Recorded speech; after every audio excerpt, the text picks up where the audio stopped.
Hello les devs, on se retrouve pour une petite vidéo sur les news. Donc j'en ai trouvé quelques-unes, je vais vous les présenter. Si c'est la première fois que tu tombes sur cette chaîne, n'oublie pas de t'abonner. Et n'oublie pas de mettre un petit like sur cette vidéo, ça me fera toujours plaisir. Donc je vous laisse avec la vidéo d'intro et on se retrouve juste après pour parler des news sur lesquelles je suis tombé cette semaine.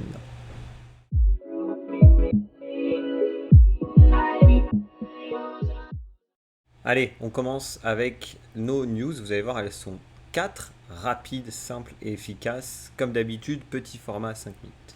Alors la première, je retourne au début. La toute première est simplement une mise à jour d'ASP.NET Core, donc Preview 5.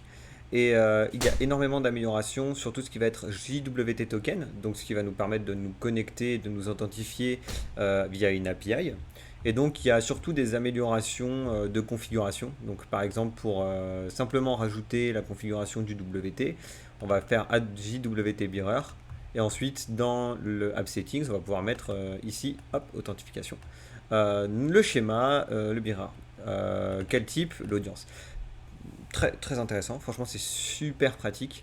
Beaucoup moins de conf à faire. Par contre, ça risque de poser problème si il y a un breaking change. Globalement, si ce qui était fait avant n'est plus disponible. Ils en profitent aussi pour améliorer, même au niveau des minimal API, les autorisations et les claims. Donc ça c'est très très intéressant à voir dans le détail comment ça fonctionne. Et je crois que c'est tout, hein, ça parle globalement que de ça. Du binding également amélioré au niveau des minimal API. Alors comme je n'ai pas encore joué avec, c'est vrai que je suis assez limité, mais bon. Voilà, petite mise à jour, surtout axée donc sur tout ce qui va être ASP.NET Core API.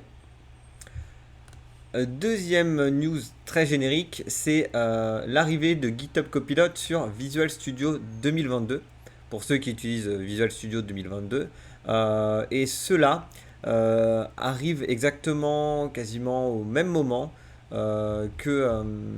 alors je suis tombé sur la news, elle date du 29 mars, mais par contre, ça me permet de rebondir sur le fait que GitHub Copilot est maintenant disponible enfin, sans attente, sans liste d'attente. Donc vous pouvez vous enregistrer dessus.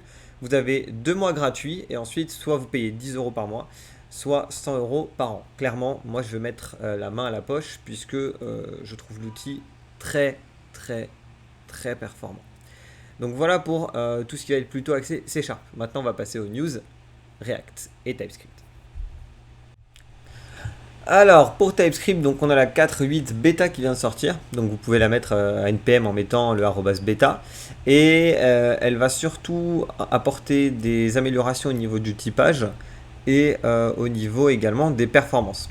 Donc dans un premier temps, tout ce qui est typage, ça va être tout ce qui va être union, narrowing. Donc globalement, dès que vous allez mettre plusieurs types, il y a des choses qui ne fonctionnaient pas avant qui vont fonctionner. Donc avec les exemples que vous avez ici, maintenant les erreurs devraient logiquement être plus pertinentes pour vous aider à éviter justement de faire des castings qui ne sont pas possibles au niveau de TypeScript.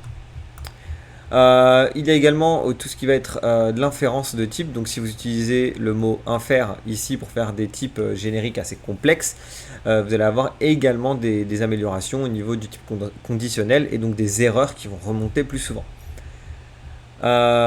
Ici, amélioration des performances dans le build watch incrémental, toujours sympa à prendre. Il donne une amélioration de 10 à 25% dans des scénarios qui changent énormément et 40 lorsqu'il n'y a que très peu de changements. Et donc par rapport à l'inférence, forcément, comme il y a une amélioration du mot-clé infer, on va également avoir une amélioration au niveau du binding pattern. Enfin pour React, donc c'est React 0.69 qui est dispo avec React 18. Alors ils précisent bien qu'ils n'ont pas encore tout mis à l'intérieur et que ça viendra par la suite justement. Donc par exemple c'est la nouvelle architecture qui a été mise en place, qui n'a pas été faite. Donc là vous pouvez avoir toutes les informations, donc c'est toujours intéressant de savoir quand la mise à jour sort, surtout si vous n'avez pas si vous utilisez toujours la dernière version, puisqu'il y a des breaking change, donc vous pouvez venir voir la liste des breaking change avant de faire une mise à jour, et il vous donne également les informations pour la mise à jour.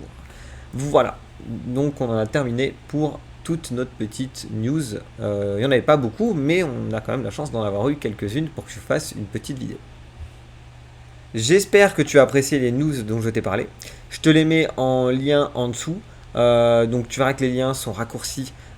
C'est dans mon optique de ne jamais demander d'argent via un Patreon ou quoi que ce soit. Je préfère mettre des liens où vous prenez 5 minutes pour regarder la pub et vous faites une rémunération indirecte, pardon, plutôt que de dire ouais, faites un Patreon ensuite pour avoir les GitHub et tout. Non, j'ai pas envie de partir sur ce système-là. Je préfère partir sur un système où c'est du full gratuit et j'utilise ce qui est à ma disposition pour faire valoir un revenu sur ces trucs-là.